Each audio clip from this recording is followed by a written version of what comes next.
ഇന്ന് നമ്മൾ ഉണ്ടാക്കുന്നത് ഓണം സ്പെഷ്യൽ പാവയ്ക്ക പുളിയിഞ്ചിയാണ്. അപ്പം നമ്മളിവിടെ കുറച്ച് പുളി എടുത്തിട്ടുണ്ട്. ഇത് നമുക്ക് കുതിർത്ത് വെക്കാം. അതിലേക്ക് നമ്മൾ പാവയ്ക്ക എടുത്തിട്ട് ഇപ്പോൾ ഇതിൻ്റെ ഭാഗമാട്ടോ നമ്മൾ എടുക്കുന്നത്. നമുക്ക് വെളിച്ചെണ്ണയിലിട്ട് വഴറ്റിയെടുക്കാം. കുറച്ച് ഇഞ്ചി എടുത്തിട്ടുണ്ട്. ഇത് ചെറുങ്ങനെ അരിഞ്ഞു കൊണ്ടുവരാം വെച്ചിട്ടുണ്ട്. നമ്മൾ പാവയ്ക്ക ഒന്ന് വഴറ്റി. പാവയ്ക്ക ഏകദേശം വഴഞ്ഞ് വന്നിട്ടുണ്ട്. ഈ നമ്മൾ ചെറുതായി അരിഞ്ഞ ഇഞ്ചി ആഡ് 3 വട്ടത്തിൽ അരിഞ്ഞ പച്ചമുളക് ഒന്നുകൂടെ വഴറ്റി കൊടുക്കും. ഈ 1 സ്പൂണ് മല്ലിപ്പൊടി, കുറച്ച് മുളക് പൊടി, കുറച്ച് മഞ്ഞൾപ്പൊടി, കുറച്ച് ഉപ്പ്, പുളിവെള്ളം ആഡ് ചെയ്ത് കൊടുക്കുക.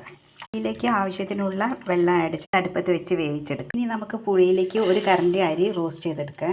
സ്പൂണ് നല്ല ജീരകം, സ്പൂണ് ആദ്യം അരി വറുത്തെടുക്കുക. നല്ല ജീരകവും ഉലുവയും വറുക്കുക. നമ്മൾ 2 ആണി ശർക്കര ആഡ് ചെയ്യേണ്ടത്. റോസ്റ്റ് ചെയ്ത അരി മിക്സിയിലിട്ട് നന്നാക്കി പൊടിച്ചെടുക്കുക. അപ്പം നൈസാക്കി പൊടിച്ചെടുത്തിട്ടുണ്ട്. പുളിഞ്ചി വെന്ത് സെറ്റായിട്ടുണ്ട്. കറിവേപ്പില ആഡ് ചെയ്യും. അരിപ്പൊടി ഇതിലേക്ക് ആഡ് ചെയ്ത് കൊടുക്കുക. ഇറക്കി വെക്കുക. പൊട്ടിയ പാത്രം വെച്ചിട്ടുണ്ട്. കുറച്ച് തല്ലി വെളുത്തുള്ളി നടു കട്ട് ചെയ്തത്, ചുവന്നമുളക്, കറിവേപ്പില. നമ്മുടെ പാവയ്ക്ക പുളിഞ്ചി ഇവിടെ സെറ്റായിട്ടുണ്ട്. ഈ വീഡിയോ ഇഷ്ടപ്പെട്ടാൽ ലൈക്ക് ചെയ്യണം.